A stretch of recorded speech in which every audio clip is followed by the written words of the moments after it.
Was اور نصیحتیں، لفظ لفظ حکمتیں، ابر علم و آگہی سے برستی بارشیں، شرع کے امور سے، دین کے شعور سے، قلب و ذہن جگمگاتے ہیں سچ کے نور سے۔ خطبہ جمعۃ المبارک۔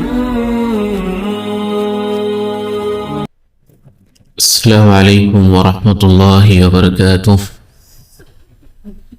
الحمد للہ رب العالمین، والصلاة والسلام على أشرف الأنبياء وخاتم المرسلين، أشهد أن لا إله إلا الله وحده لا شريك له، وأشهد أن محمدا عبده ورسوله، صلی اللہ علیہ وعلى آلہ وصحبہ وسلم۔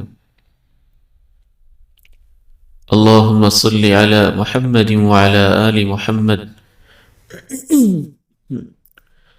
كما صليت على إبراهيم وعلى آل إبراهيم إنك حميد مجيد۔ اللهم بارك على محمد وعلى آل محمد كما باركت على إبراهيم وعلى آل إبراهيم إنك حميد مجيد۔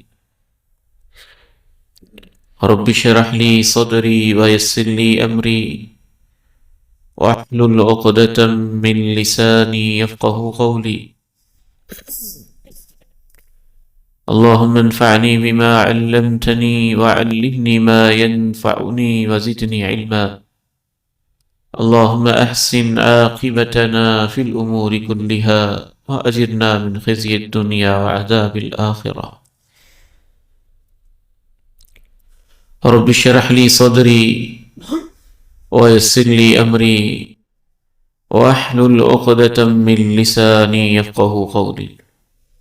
أما بعد، فإن خير الحديث كتاب الله، وخير الهدي هدي محمد صلى الله عليه وسلم، وشر الأمور محدثاتها، وكل محدثة بدعة، وكل بدعة ضلالة، وكل ضلالة في النار۔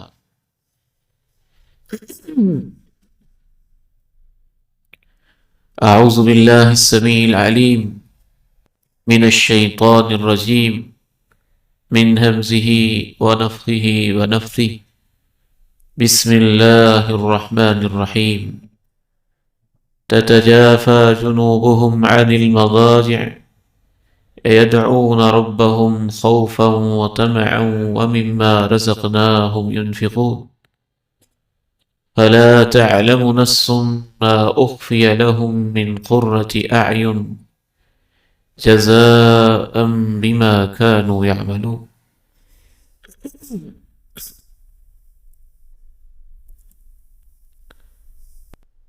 اس کائنات میں اللہ تعالی نے اپنی قدرت کی بڑی بڑی نشانیاں رکھی ہیں۔ ان نشانیوں میں سے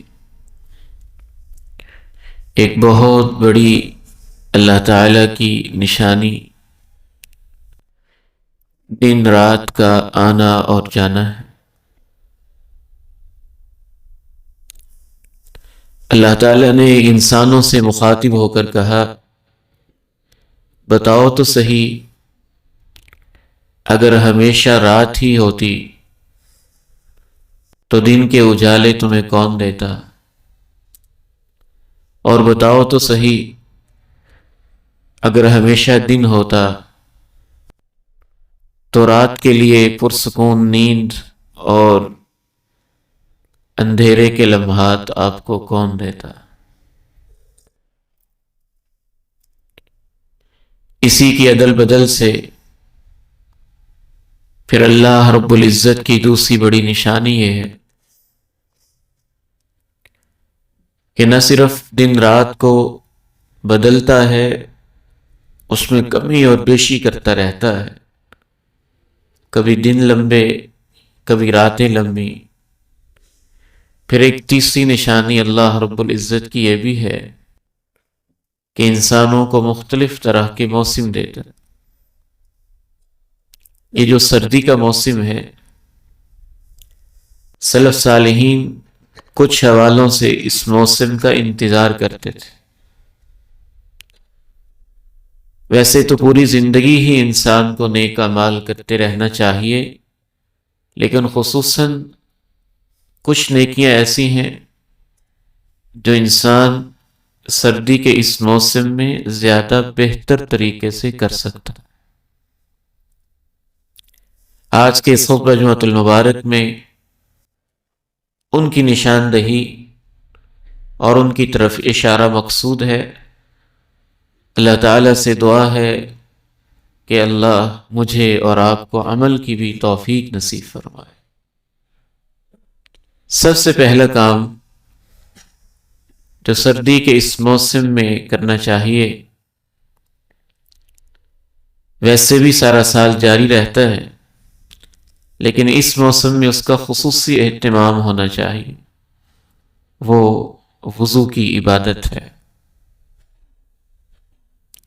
بعض دفعہ انسان ٹھنڈ کی وجہ سے، سردی کی وجہ سے، شدت کی وجہ سے اس کو ایک بوجھ محسوس کرنے لگتا ہے، لیکن حقیقت یہ ہے کہ سردی کے موسم میں جب وضو کرنے کو دل نہ چاہتا ہو، اتنا ہی اللہ تعالیٰ اجر میں بھی اضافہ کر دیتا ہے۔ بہت بڑی عبادت ہے، معمولی عبادت نہیں ہے۔ اللہ کے نبی علیہ السلام نے اسے ایمان قرار دیا ہے، ایمان کا حصہ قرار دیا ہے، اور اللہ رب العزت نے یہ کہا ہے کہ میرے سامنے کھڑے ہونے کا ادب یہ ہے کہ باوضو ہو کے آؤ۔ لا يقبل اللہ صلاة بغیر طہور، رسول اللہ صلی اللہ علیہ وسلم نے فرمایا بغیر وضو کے اللہ تعالیٰ کوئی نماز قبول نہیں کرتا ہے۔ وضو کے ایک ایک قطرے سے گناہ جھڑتے جاتے ہیں۔ ہاتھوں کو دھوتا ہے تو ہاتھوں کے گناہ یوں جھڑتے ہیں حتیٰ کہ ناخنوں کے نیچے سے بھی نکل جاتے۔ انسان چہرے کو دھوتا ہے تو چہرے کے گناہ جھڑتے جاتے ہیں حتیٰ کہ آنکھوں کی پلکوں کے نیچے سے بھی جھڑ جاتے ہیں۔ انسان پاؤں کو دھوتا ہے تو جن غلط راہوں پہ پاؤں چل کے گئے ہیں، پاؤں کے دھونے کے ساتھ ہی اللہ تعالی وضو کے قطروں سے انسان کے گناہوں کو معاف کر دیتا ہے۔ قیامت کے دن اس امت کی پہچان اللہ کے پیارے نبی علیہ السلام وضو کی برکت سے کریں گے۔ انسان ملتے جلتے ہیں۔ مثال کے طور پہ آج کے اس دور میں 8 ارب کی آبادی تقریباً، تو اللہ کے نبی علیہ السلام کیسے پہچانیں گے کہ یہ میرا امتی ہے اور میرا کلمہ پڑھنے والا ہے؟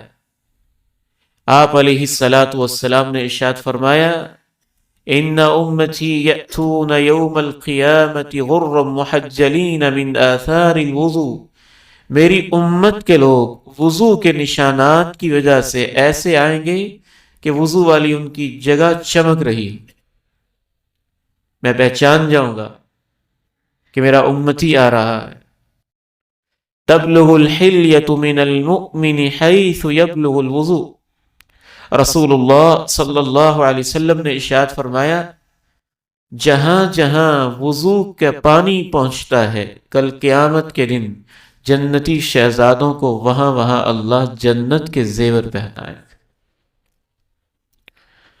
وَحُلُّوا أَسَاوِرَ مِن فِضَّةٍ وَسَقَاهُمْ رَبُّهُمْ شَرَابًا طَهُورًا إِنَّ هَذَا كَانَ لَكُمْ جَزَاءً وَكَانَ سَعْيُكُمْ مَشْكُورًا۔ ان کو چاندی کے کنگن پہنائے گئے، ان کے رب نے ان کو شراب طہور پیش کی اور ان سے کہا گیا یہ صلہ ہے تمہارا اور تمہاری محنتوں کی بڑی قدر کی ہے ہم نے۔ اس لیے ایک حدیث میں آتا ہے رسول اللہ صلی اللہ علیہ وسلم نے خصوصی طور پہ فضیلت بیان کی، اسباغ الوضوء علی المکارہ، جب دل نہ چاہتا ہو اس وقت پوری تسلی کے ساتھ وضو کرنا، یہ ان اعمال میں سے ہے کہ فرشتے بھی دوڑ لگاتے ہیں کہ اس کا یہ عمل میں نے پہلے لکھنا ہے،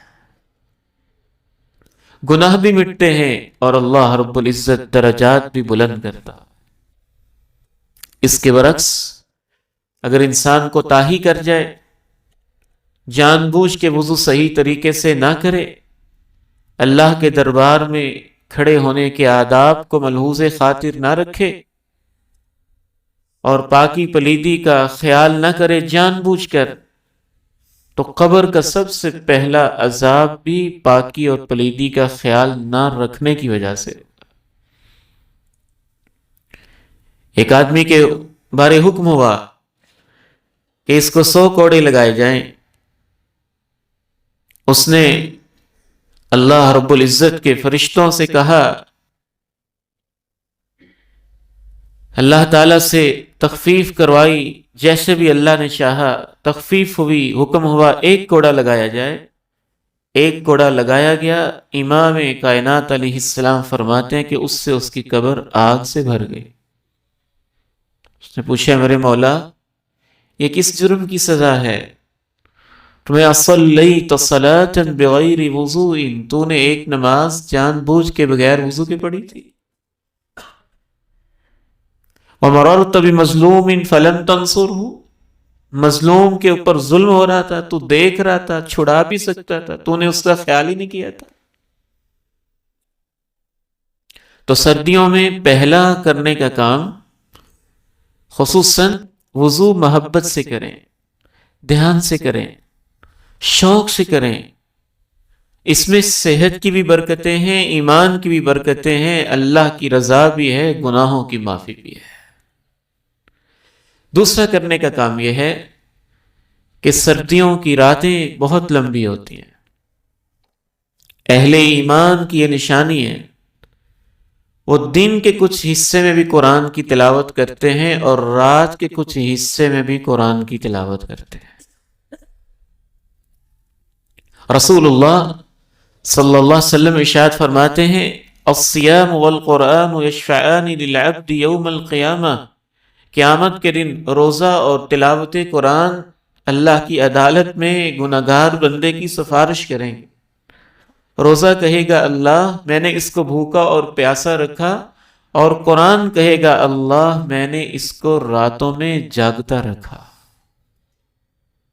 اس کا مطلب یہ ہوا کہ جو رات کے وقت قرآن کی تلاوت کرتا ہے، قرآن مجید قیامت کے دن اس کی سفارش کرے گا۔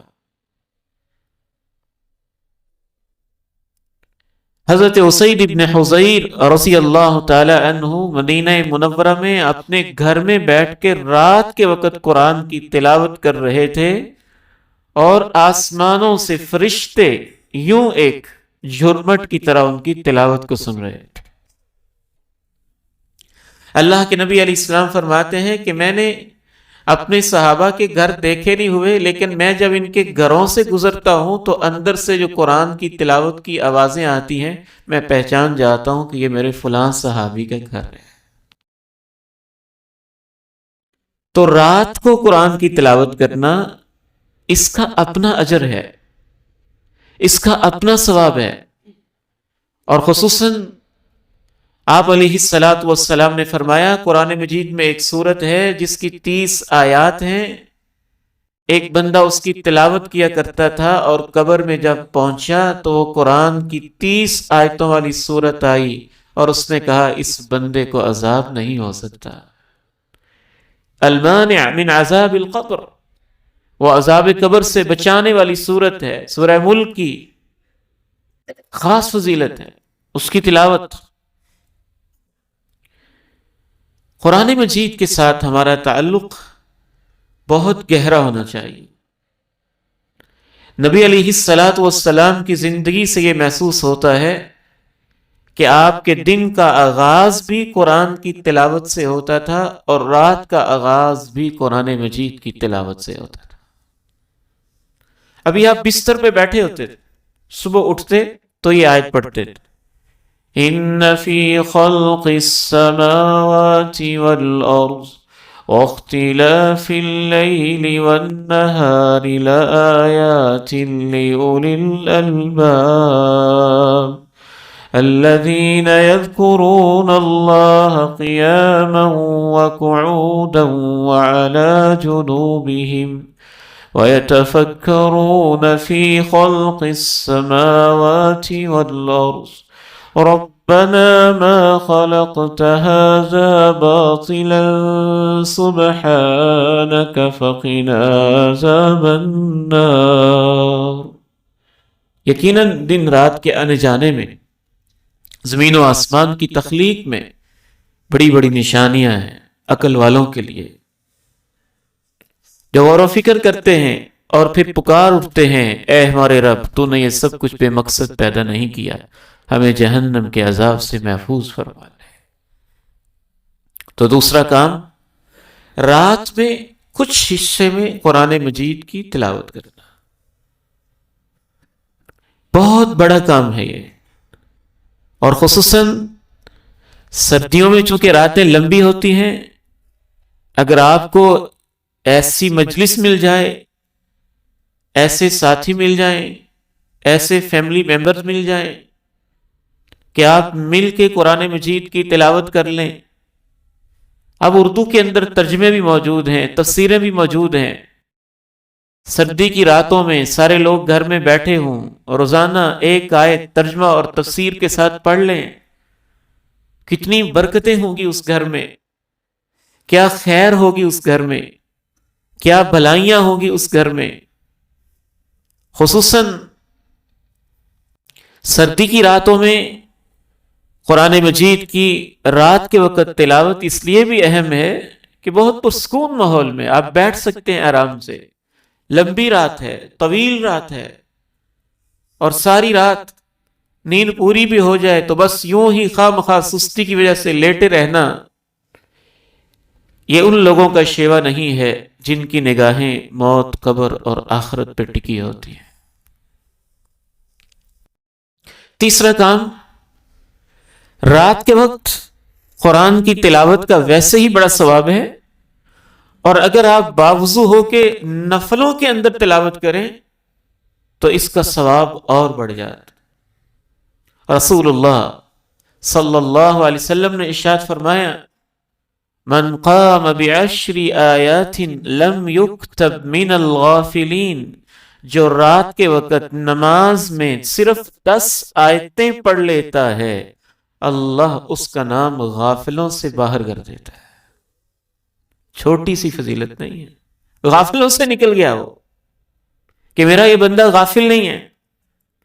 اور 10 آیتیں بھلا کتنی ہوتی ہیں آپ کو بتاؤں تو آپ خوش بھی ہوں اور حیران بھی ہوں کہ اتنا آسان کام ہے اور ہم سے اتنا سا کام بھی نہیں ہو رہا۔ سورۃ الفلق اور سورۃ الناس، آخری 2 سورتیں پڑھ لیں تو 11 آیتیں بن جاتی ہیں۔ اس کا مطلب کیا ہوا کہ اللہ تعالیٰ آپ کو توفیق دے، رات کسی وقت آپ اٹھیں، پہلی رات تو بھی ٹھیک ہے، آخری رات میں زیادہ فضیلت ہے، اس کے بعد پھر وتر پڑھ لیں تو زیادہ ثواب ہوگا، اور رات کو اٹھ کے صرف 2 سورتیں پڑھ لیں 2 رکعتوں کے اندر تو ثواب اتنا بڑا ہے۔ فرمایا لم یکتب من الغافلین، اللہ فرشتوں سے کہتا ہے کہ میرے بندے کا نام غافلوں سے خارج کر دو۔ اور آپ علیہ السلام نے ارشاد فرمایا، وَمَنْ قَامَ بِمِئَةِ آیَةٍ كُتِبَ مِنَ الْقَانِتِينَ، اگر 100 آیات بندہ رات پڑھ لے نماز کے اندر، آخری پاؤ پڑھیں تو 100 سے اوپر آیت بنتی ہے، یعنی سورہ البینہ سے لے کر الناس تک، البینہ، زلزال، عادیات، قاریہ، یہ چھوٹی چھوٹی صورتیں یہ پڑھ لیں تو پھر کیا ہوتا ہے؟ آپ علیہ السلام نے ارشاد فرمایا کتب من القانتین، اللہ کہتے ہیں میرے بندے کا نام لکھو کہ یہ تو عبادت کرنے والوں میں سے ہے۔ القانتین انبیاء کی صفت، اولیاء کی صفت ہے، یہ ان لوگوں میں سے ہے وَمَنْ قَامَ بِأَلْفِ آیَةٍ، اور جو 1000 آیات پڑھ لے۔ رسول اللہ صلی اللہ علیہ وسلم نے ارشاد فرمایا کتب من المقنطرین، لکھ دیا جاتا ہے کہ اس نے تو نیکیوں کے ڈھیر لگا لیے اور خزانے جمع کر لیے۔ تتجافى جنوبهم عن المضاجع يدعون ربهم خوفا وطمعا ومما رزقناهم ينفقون فلا تعلم نفس ما أخفي لهم من قرة أعين جزاء بما كانوا يعملون أفمن كان مؤمنا كمن كان فاسقا لا يستوون۔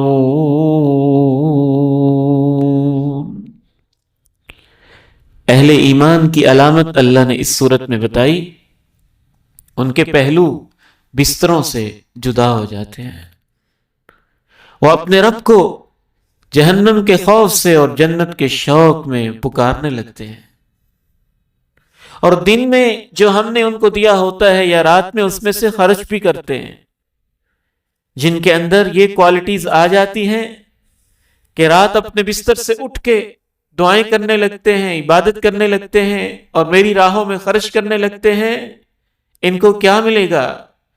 فَلَا تَعْلَمُ نَفْسٌ مَا أُخْفِيَ لَهُم مِّن قُرَّةِ أَعْيُنٍ جَزَاءً بِمَا كَانُوا يَعْمَلُونَ۔ کسی کو پتہ ہی نہیں، کوئی جان ہی نہیں سکتا ان کو میں نے وہ نعمتیں دینی ہیں جو میں نے چھپا کے رکھی ہوئی ہیں، جب میں ان کو دوں گا تو پھر ان کی آنکھیں ٹھنڈی ہو جائیں گی۔ کیونکہ انسان کی اپروچ محدود ہے، وہ خاص لیول پہ سوچ سکتا ہے، پھر ہر دور کے اندر خاص قسم کی سوچ ہوتی ہے، اگلے دور میں اس سے آگے ہو سکتی ہے، اس سے اگلے دور میں اس سے آگے ہو سکتی ہے۔ آج سے 100 سال پہلے کا انسان یہ نہیں سوچ سکتا تھا میں ہواؤں میں اڑوں، آج سے 100 سال پہلے کا انسان یہ نہیں سوچ سکتا تھا کہ میں سمندر پاٹ بیٹھے ایک بندے سے باتیں کروں، آج سے 100 سال پہلے کا انسان یہ نہیں سوچ سکتا تھا کہ میرے پاس اتنی عظیم الشان قسم کی نعمتیں اور سہولتیں ہوں۔ تو جنت میں جو کچھ اللہ تعالیٰ نے دینا ہے، دنیا جتنی بھی ترقی کر لے ان کی سوچ وہاں تک پہنچ نہیں سکتی، اور اس لیے اللہ نے فرمایا جو راتوں کو اٹھ اٹھ کے مجھ سے دعائیں کرتے ہیں کسی کو پتہ ہی نہیں ہے کہ میں نے ان کے لیے کون کون سی نعمتیں چھپا کے رکھی ہیں، بس جب ان کو ملے گی تو ان کی آنکھیں ٹھنڈی ہو جائیں گی، تھکاوٹیں دور، آنکھیں ٹھنڈی۔ تو یہ بھی ایک اہم ترین کام ہے، خصوصاً سردی کی راتوں میں، راتیں چونکہ طویل ہیں تو آپ زیادہ نہیں 2 رکعت پڑھ لیں، 4 پڑھ لیں، 6 پڑھ لیں، اور تہجد کو جو ہم نے یہ بنایا پتہ نہیں کتنا مشکل کام ہے، ٹھیک ہے کامل تہجد، مسنون تہجد 11 رکعت ہیں، 2 رکھتے ہیں، پھر 2 رکھتے ہیں، پھر 2 رکھتے ہیں، پھر 2 رکھتے ہیں، پھر 2 رکھتے ہیں، 8 اور آخر میں 3 وتر۔ اگر کوئی 11 نہیں پڑھ سکتا، 2 4 رکھتے پڑھ کے پھر 1 وتر پڑھ لے، 3 وتر پڑھ لے، 7 پڑھ لے۔ یہ بھی نہیں پڑھ سکتا، 2 پڑھ کے پھر 1 وتر پڑھ لے، 5 پڑھ لے۔ یہ نہیں کر سکتا، صرف 2 رکعتیں پڑھ لے اور اس کے اندر سورۃ الفلق اور سورۃ الناس پڑھ لے، تو غافلوں سے اس کا نام نکل گیا۔ درجات رکھے ہیں نا اللہ تعالیٰ نے ہر ایک کے لیے۔ پھر یہ ہے کہ جو ریگولر اٹھ رہا ہے اس کے لیے تو بہتر یہی ہے کہ عشاء کے بعد سنتے پڑھے اور وتر چھوڑ دے، اور صبح اٹھ کے جتنے نفل پڑھنے ہیں پڑھنے کے بعد آخر میں وتر پڑھے۔ لیکن اگر کوئی بندہ ریگولر نہیں اٹھ پا رہا، رات اس نے وتر پڑھ لیے، اب صبح اس کی آنکھ کھلی ہے، تو انشاءاللہ کوئی حرج کی بات نہیں، وہ 2 نفل پڑھ لے. لم یکتب من الغافلین، اس کا نام غافلوں سے نکال دیا جائے. تو شریعت میں بہت سہولیات ہیں، بہت آسانیاں ہیں. ایک چوتھا کرنے کا کام سردیوں کے اندر، وہ اللہ تعالیٰ کی دی ہوئی ایک سہولت ہے جس کو بعض لوگ خام خواہ ٹھکرا دیتے ہیں. اللہ تعالیٰ نے ہمارے دین میں بہت نرمیاں رکھی ہیں، آسانیاں رکھی ہیں، سہولتیں رکھی ہیں. آپ نے جرابیں پہنی ہوئی ہیں تو ضروری نہیں ہے کہ ان کو اتاریں، پاؤں دھوئیں تو پھر ہی وضو ہوگا. مسح کی سہولت ہے جس کو ہم گرمیوں میں بھی استعمال کر سکتے ہیں، لیکن سردیوں میں اس کی ضرورت زیادہ محسوس ہوتی ہے. آپ نے جرابیں پہنی ہیں تو جرابیں پہننے کے بعد 24 گھنٹے اپنے گھر میں رہتے ہوئے ان پہ مسح ہو سکتا ہے. آج آپ نے دن کو 11 بجے پہنی، کل صبح 11 بجے تک آپ مسح کر سکتے ہیں. آج آپ نے مغرب کی نماز کے بعد 6 بجے پہنی تو کل شام 6 بجے تک آپ ان پہ مسح کر سکتے ہیں. جرابوں پہ 24 گھنٹے مقیم آدمی، یعنی جو اپنے شہر کے اندر ہے، مسح کر سکتا ہے. اور اگر مسافر ہو تو پھر وہ 72 گھنٹے مسح کر سکتا ہے، 3 دن اور 3 راتیں مسح کر سکتا ہے. اب اپنے گھر میں نہیں، سفر پہ ہیں تو 72 گھنٹے جرابوں پہ مسح ہو سکتے ہیں. بس شرط یہ ہے کہ وضو کر کے پہنیں. پہلے وضو کیا، پاؤں کو دھو لیا، اچھی طرح وضو کر لیا، پھر جرابیں پہن لی تو اس کے بعد 24 گھنٹے آپ ان پہ مسح کر سکتے ہیں. بلکہ اگر آپ نے سر کے اوپر پگڑی باندھی ہوئی ہے اور اس کو اتارنا مشکل ہے، سردی لگتی ہے، تو پگڑی پر بھی مسح ہو سکتا ہے. اللہ تعالیٰ نے ہمارے دین میں یہ سہولیات اور یہ آسانیاں رکھی ہوئی ہیں. امام ابن قیم الجوزیہ رحمہ اللہ تعالی لکھتے ہیں کہ اللہ کے پیغمبر کے 13 صحابہ سے مسح کرنا جرابوں پر ثابت ہے. خود اللہ کے پیارے نبی علیہ السلام سے موضوع پہ مسح کرنا ثابت ہے. حضرت عبداللہ ابن مسعود رضی اللہ تعالی عنہما سے واضح طور پہ ثابت ہے، حضرت عمر سے ثابت ہے، حضرت علی سے ثابت ہے، بڑے بڑے صحابہ سے ثابت ہے.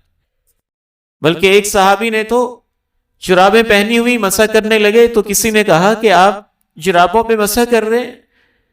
اللہ کے نبی علیہ السلام نے تو موزوں پہ کیا ہے. موزے چمڑے کے بنے ہوتے ہیں، جرابیں کپڑے کی بنی ہوتی ہیں.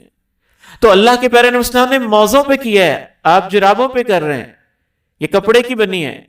تو اس صحابی نے بہت خوبصورت جواب دیا، کہا یہ بھی موزے ہی ہیں، وہ چمڑے کے بنے ہوئے تھے، یہ کپڑے کے بنے ہوئے ہیں. یعنی مقصد انسان کو سہولت دینا ہے، تو اس میں خواہ مخواہ پابندیاں لگانا کہ نہیں جی چمڑے کے ہوں تو مسح کر سکتے ہیں، جرابیں ہوں تو مسح نہیں کر سکتے ہیں. ہمارے علم کے مطابق انشاءاللہ 13 صحابہ کرام سے جب ثابت ہے تو وہ بڑے تقوی والے لوگ تھے، ہمارا تقوی ان سے آگے نہیں ہو سکتا. تو اس لیے سردی کے موسم میں مقیم آدمی 24 گھنٹے مسح کر سکتا ہے وضو کر کے پہننے کے بعد، اور مسافر آدمی 72 گھنٹے 3 دن اور 3 راتیں مسح کر سکتا ہے وضو کر کے پہننے کے بعد. اور اس سہولت سے سردیوں میں فائدہ اٹھایا جا سکتا ہے. ایک 5واں کام جو سردیوں میں خصوصاً کیا جا سکتا ہے، زیادہ آسان ہے اس کو کرنا، وہ نفلی روزے ہیں. نفلی روزے چھوٹا سا دن ہے، پیاس کا مسئلہ بھی نہیں ہے، بس انسان کی نگاہ آخرت پر ہو تو سردیوں کے روزوں کو کہا گیا ایسے ہے جیسے مال غنیمت بغیر جنگ کے مل گیا ہو. جنگ میں نہیں کی اور مال غنیمت مل گیا. اور ایک ایک نفلی روزے کا ثواب اتنا ہے، من صام یوما فی سبیل اللہ باعد اللہ وجہہ عن النار 70 خریفا. جو اللہ کی راہ میں ایک دن کا روزہ رکھتا ہے، اللہ اس کے چہرے کو جہنم سے 70 سال کی مسافت پہ دور کر دیتا.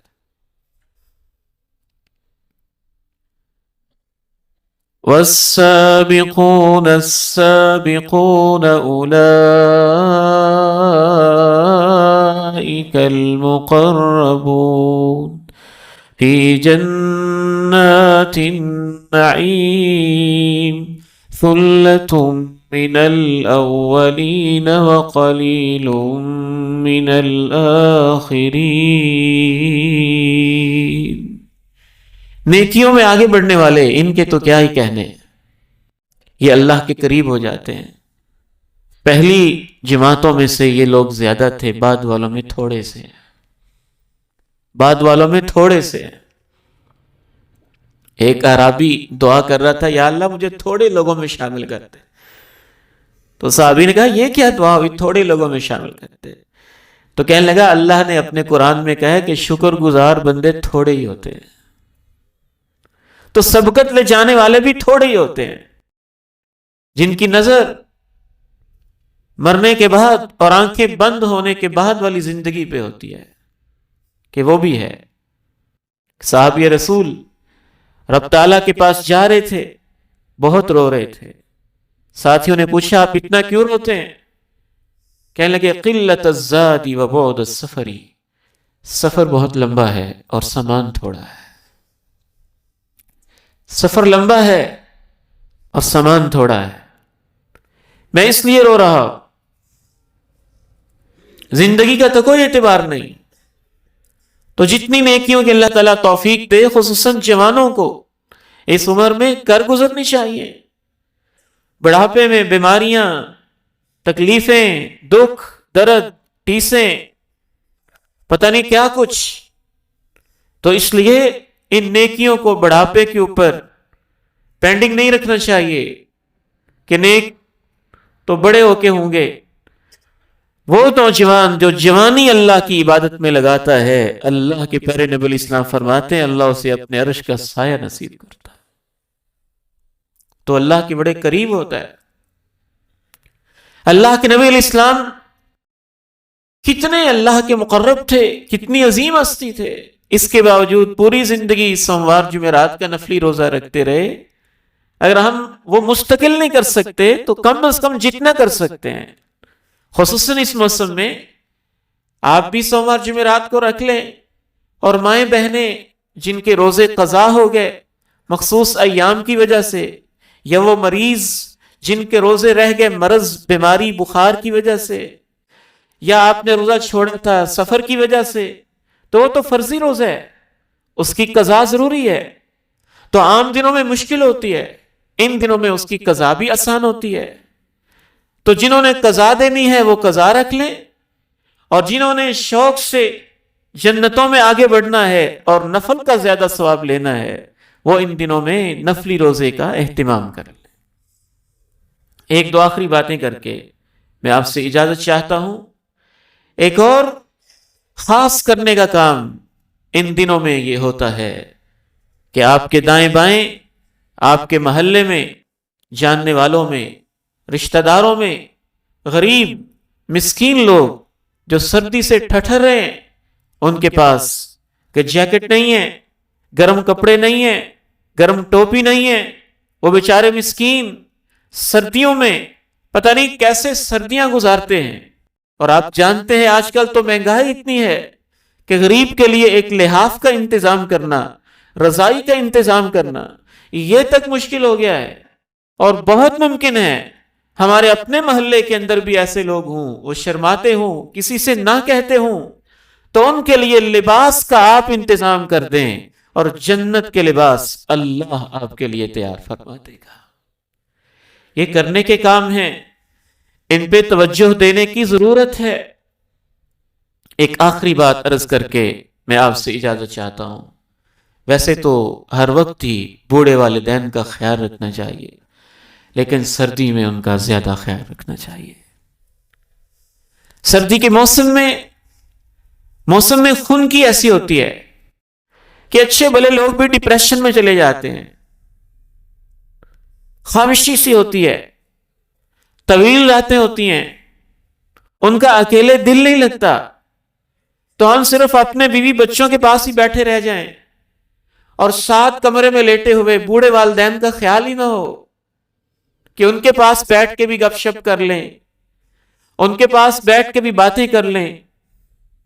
میرا یقین اور ایمان کہتا ہے کہ ان بزرگوں کی اصل بیماری یہ نہیں ہوتی کہ ان کو تکلیفیں ہیں، جب ان کے پوتے، ان کی پوتیاں، ان کے بیٹے، ان کی بیٹیاں پاس بیٹھتے ہیں تو آدھی بیماریاں تو ان کی باتوں سے ختم ہو جاتی ہیں۔ وہ محبت کے پیاسے ہوتے ہیں۔ جس طرح بچپن میں آپ دیکھتے ہیں کہ بچہ بیٹھے بیٹھے رونے لگتا ہے اور ماں اس کے گال سہلاتی ہے، سر پہ پیار دیتی ہے، چہرے پہ بوسہ دیتی ہے تو بچہ چپ ہو جاتا ہے۔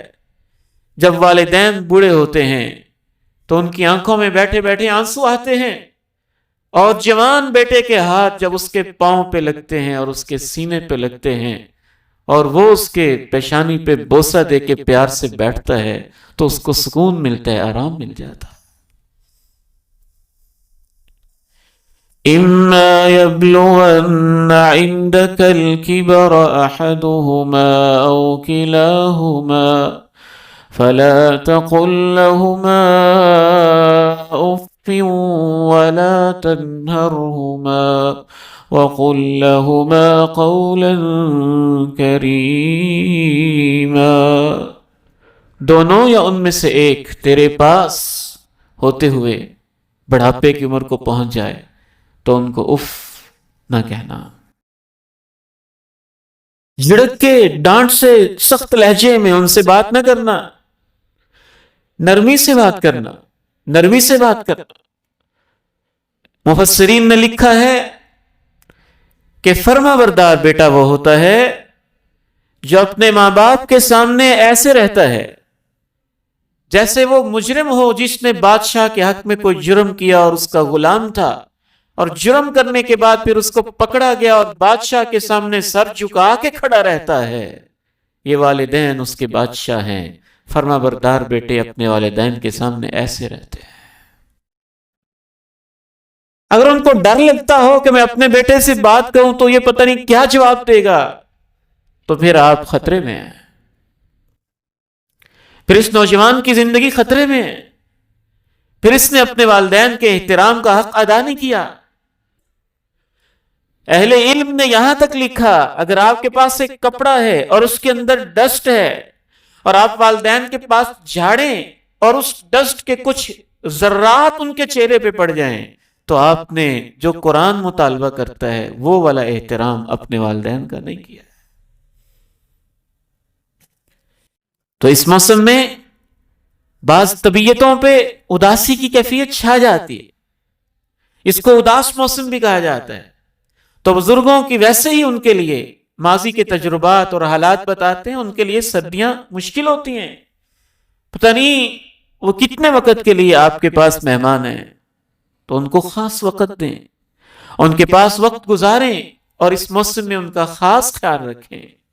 اور اگر والدین اللہ کے پاس جا چکے ہیں اور آپ پچھتا رہے ہیں کہ میں تو ان کو وقت نہیں دے سکا، تو موقع ہے آپ پھر اپنی دعاؤں میں ان کے لیے وقت نکالیں۔ وَقُلْ ارْحَمْهُمَا كَمَا رَبَّيَانِي صَغِيرًا، جیسے انہوں نے مجھے بچپن میں پالا تھا اے میرے رب ان کے اوپر ویسے ہی رحم فرما۔ اللہ تعالیٰ سے دعا ہے کہ موسم ہمیں نیکیوں والا نصیب فرمائے، خیر اور تقوی والا نصیب فرمائے۔ وآخر دعوانا ان الحمد للہ رب العالمین۔